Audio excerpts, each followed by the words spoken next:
ইমান নাই, অর্থাৎ যে গায়ের মুসলিম, গায়ের মুসলিম বলতে আমরা কি বুঝে, যাদের জন্ম মুসলমান মা বাবার ঘরে জন্ম হয় না, হিন্দুর ঘরে জন্ম হয়েছে, খ্রিস্টানের ঘরে জন্ম হয়েছে, ইহুদি নাসারার ঘরে জন্ম হয়েছে, তাদেরকে বুঝাই। একজন গায়ের মুসলিমের জন্য, মনে করেন একজন হিন্দুর জন্য পৃথিবীতে এই দুনিয়াবি জীবনে সবচেয়ে বড় অপরাধ, যত অপরাধ আছে সবচেয়ে বড় অপরাধ হলো শিরিক করা।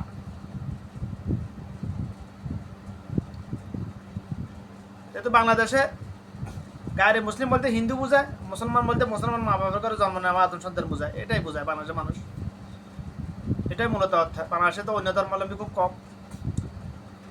একজন হিন্দুর জন্য, আবার বলছি, একজন হিন্দুর জন্য পৃথিবীতে দুনিয়াবি জীবনে যত পাপ, মানে যত পাপ আছে, অপরাধ আছে, অপরাধ জগতে যত অপরাধ আছে, যত পাপ আছে, সবচেয়ে রকম ওয়াহেদ রকম ওয়াহেদ 1 নাম্বার পাপ কাজ হলো, সবচেয়ে বড় পাপ কাজ হলো তার জন্য শিরিক করা।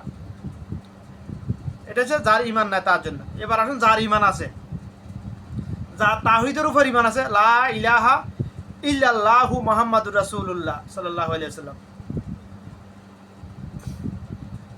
বিসমিল্লাহির রহমানির রহিম।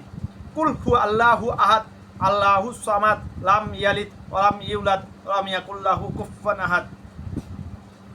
আল্লাহ এক, অদ্বিতীয়, তিনি কাউকে জন্ম দেন নাই, তাকে কেউ জন্ম দেন নাই। দুনিয়ার সব কিছু, আসমান জমিনের যা কিছু আছে সব কিছু তার মুখাপেক্ষী, তিনি কারো মুখাপেক্ষী নন।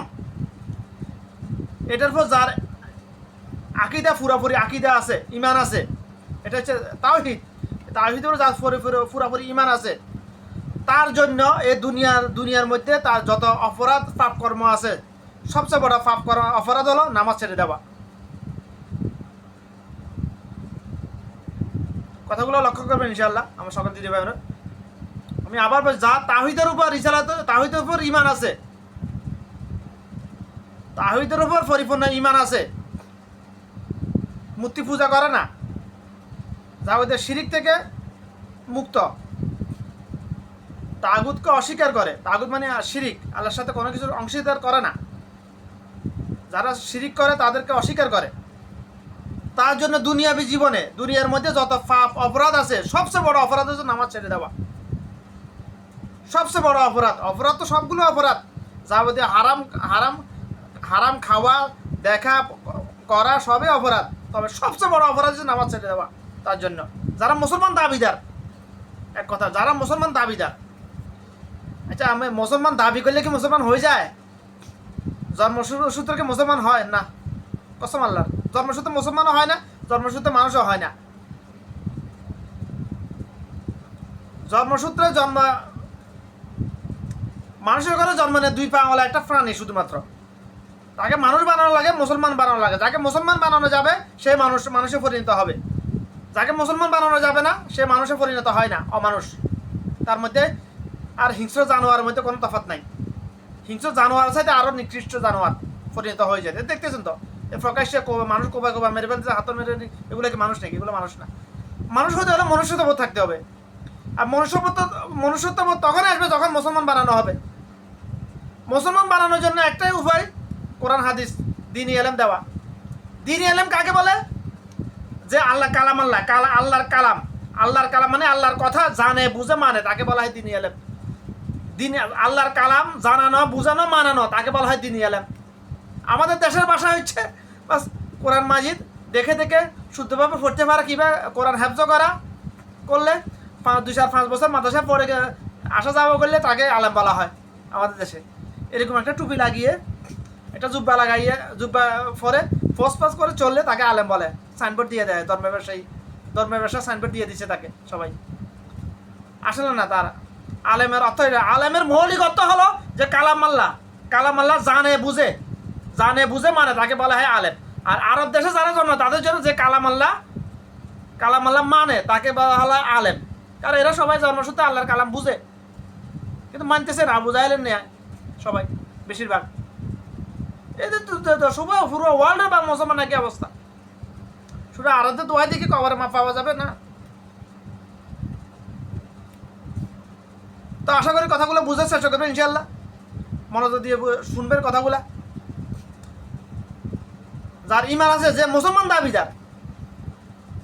দাবিদার, তার জন্য নামাজ ছেড়ে দেওয়ার সাথে বড় কোনো পাপ নাই পৃথিবীতে। কারণ রাসূল সাল্লাল্লাহু আলাইহি ওয়াসাল্লাম যার নামাজ নেই তার ইমান নাই। সাহাবীরা বলছেন যার নামাজ নেই তার ইমান নাই। সাহাবীদের আমলে তাবিদের আমলে রাসূল সাল্লাল্লাহু আলাইহি ওয়াসাল্লাম যারা নামাজ ছেড়ে দিত তাদেরকে কাফের বলতো।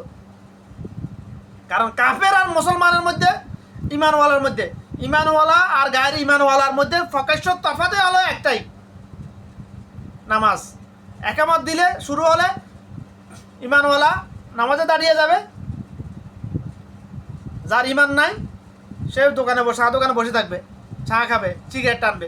এটাই পার্থক্য, অন্য কোনো পার্থক্য নাই। কসম আল্লাহর, অন্য কোনো পার্থক্য নাই। আর রোজা হিন্দুরও রাখে, উপবাস বলে, আমার উপবাস। ইহুদি খ্রিস্টানরা রোজা রাখে এখন, অটোফেজি ওটাকে বলে, ওরা বলে অটোফেজি। রোজা সাওমের ফজিলত আমরা তো জানি না। রাসূল সাল্লাল্লাহু আলাইহি ওয়াসাল্লাম সপ্তাহে 2 দিন রোজা রাখতেন, সাওম রাখতেন সপ্তাহে 2 দিন, প্রতি সপ্তাহে, সারা বছরে। তাহলে এবার 54 সপ্তাহে কত দিন?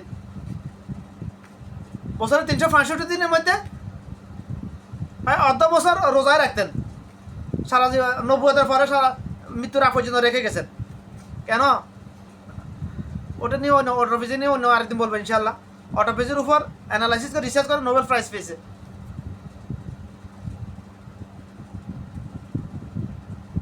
ইউরোপের এক ডক্টর। আচ্ছা যাই, ওদিকে গেলাম না।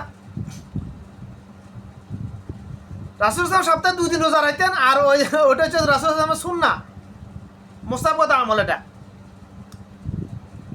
সে সুন্নাহটাকে আরবরা বানাইছে মাছ খাওয়া সুন্নাহ। সপ্তাহে 2 দিন মাছ খাইতে হবে এদের। শুক্রবার সোমবার এরা মাছ খাবেই, পোড়া মাছ। আর রাসূল সাহেব সোমবার আর বৃহস্পতিবার রোজা রাখতেন। তো যেটা বলতেছিলাম, যার নামাজ না তার ইমান নাই, এই কথা যে অস্বীকার করে তারও ইমান নাই। যার নামাজ না তার ইমান নাই, এটা আমার ফতুয়া না, এটা রাসূল সাল্লাল্লাহু আলাইহি ওয়াসাল্লামের ফতুয়া, সাহাবীদের ফতুয়া। এই ফতুয়া যে অস্বীকার করবে তার ইমান নাই। এই ফতুয়া যে অমান্য করবে তা সে মুনাফিক। যে অস্বীকার করবে সে কাফের, তারও ইমান নাই, চলে গেছে। কারণ সে রাসূলের বিধানকে অস্বীকার করেছে, রাসূলের ফতুয়াকে অস্বীকার করেছে। সে নিজেকে রাসূল সাল্লাল্লাহু আলাইহি ওয়াসাল্লামের চাইতে বড়। আমাদের দেশে অনেকে ফতুয়া দেয়, কোনো আলেম বলেছে নামাজ ছাড়লে ইমান যায় না। কোনো আলেম কে রে আবার? কে আলেম? কোন ক্ষেত্রে মূলাবেগুন হলো আবার? কোনো আলেম বলতে কি বোঝায়? আল্লাহ রাসূল সাল্লাল্লাহু আলাইহি ওয়াসাল্লামের সাথে বড় কোনো আলেম আর পৃথিবীতে আসবে? নাউযুবিল্লাহ। যেটা আমার আল্লাহ রাসূল যেটা বলে গেছেন ওটা আমার খণ্ডানোর ক্ষমতা কোন আলেমের আবার? কোনো আলেম বলতে কি বোঝা আবার? আলেম কোনো মাযহাব বলেছেন নামাজ ছাড়ি দিই। মাযহাব মানে কি রে? মুসলমানকে কি রাসূল সাল্লাল্লাহু আলাইহি ওয়াসাল্লাম কি মাযহাব অনুসরণ করতে বলছে? না বলছে বিদআত হতে বাসন কি বলছে? আমার সকল উম্মতের জন্য আমি 2টা জিনিস রেখে দিয়েছি। আমার উম্মত যদি এই 2টা জিনিস আঁকড়ে ধরে তাহলে সে কখনো পথভ্রষ্ট হবে না। একটা হচ্ছে আল্লাহর কোরআন, আর একটা হচ্ছে আমার হাদিস।